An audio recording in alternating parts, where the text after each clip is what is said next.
Adakah main tayar kereta menandakan anak ada autisma? Ada apa dengan tayar kereta sebenarnya? Antara tanda autisma adalah anak suka lakukan pergerakan yang berulang. Kenapa anak suka lakukan pergerakan yang berulang? Mereka melakukan pergerakan yang berulang sebenarnya adalah untuk mendapatkan input sensori. Sebagai contoh, anak autisma yang suka memusingkan tayar kereta berulang-ulang kali, berlari dalam pusingan. Ini adalah untuk mendapatkan input sensori. Ini kerana autisma adalah berkaitan dengan isu kecelaruan pemprosesan sensori. Tayar kereta misalnya, ada pergerakan yang berulang kan, ataupun kipas. Kita nampak dia bergerak berulang-ulang, berpusing-pusing. Mungkin itu antara tanda yang ada setengah ibu bapa beranggapan bahawa bila main tayar kereta, suka tengok kipas ni maksudnya anak ada autisma. Tanda yang kedua adalah anak autisma, mereka sebenarnya tak tahu fungsi permainan. Mereka tak tahu bermain. Disebabkan perbezaan dalam perkembangan kognitif antara anak autisma dengan anak tipikal yang lain, kita boleh nampak dari segi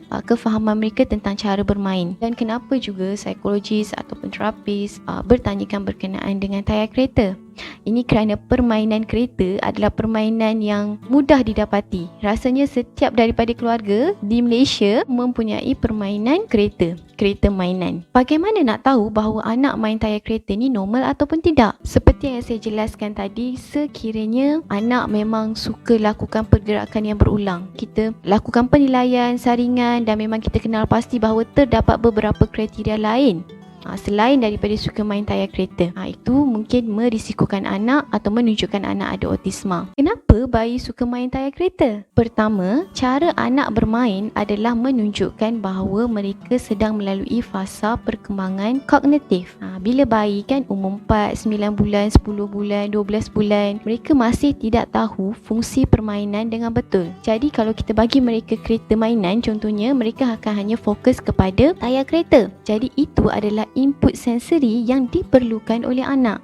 Bayi bawah 24 bulan, mereka masih mengukuhkan kematangan sensori, proses integrasi sensori. Jadi normal untuk anak mula kenal cara bermain dengan betul, kan, cara nak main kereta dengan betul. Mereka akan mulakan dengan tengok-tengok dulu. Tengok tayar, perhatikan komponen-komponen lain. Autisma tidak boleh ditandai hanya dengan suka main tayar kereta ataupun lewat perkembangan. Terdapat beberapa kriteria lain yang perlu ditentukan ataupun dikenal pasti untuk mengetahui sama ada anak mempunyai autisma ataupun tidak. Seterusnya, cara anak bermain juga memperlihatkan kematangan sensori mereka dan juga perkembangan kemahiran motor mereka. Ada anak-anak yang masih tak tahu fungsi mainan dengan betul walaupun dah usia 15 bulan, dah usia 24 bulan. Ini mungkin disebabkan oleh isu ketidakmatangan dalam integrasi sensori dan juga kemahiran motor yang tidak kukuh. Setiap fasa perkembangan anak sebenarnya menunjukkan tingkah laku yang berbeza. Ada tingkah laku yang kita nampak seolah agak sukar difahami. Sebab itu penting untuk ibu bapa menjalani konsultasi dan pengujian lanjut dengan psikologis secara berkala untuk mengetahui di mana sebenarnya tahap perkembangan anak, apa yang ibu bapa boleh lakukan lagi untuk meningkatkan perkembangan mereka secara optimal, dan selain itu mengesan tanda-tanda atau risiko awal sekiranya terdapat isu ketidakupayaan perkembangan. Tidak semestinya autisma, tetapi terdapat pelbagai lagi keadaan ketidakupayaan perkembangan psikologi pada peringkat kanak-kanak. Jadi sekiranya anak suka main tayar kereta, jangan terus halang ataupun marah mereka.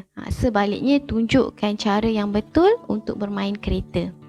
Bayi, anak kecil akan banyak belajar melalui permodelan, melalui pembelajaran sosial. Jadi kena kerapkan main dengan anak untuk tunjuk mereka cara bermain dengan betul. Dan sekiranya tidak diatasi dan sekiranya tidak diubah, tingkah laku tersebut mungkin akan berterusan dan menjejaskan perkembangan kognitif mereka yang sepatutnya.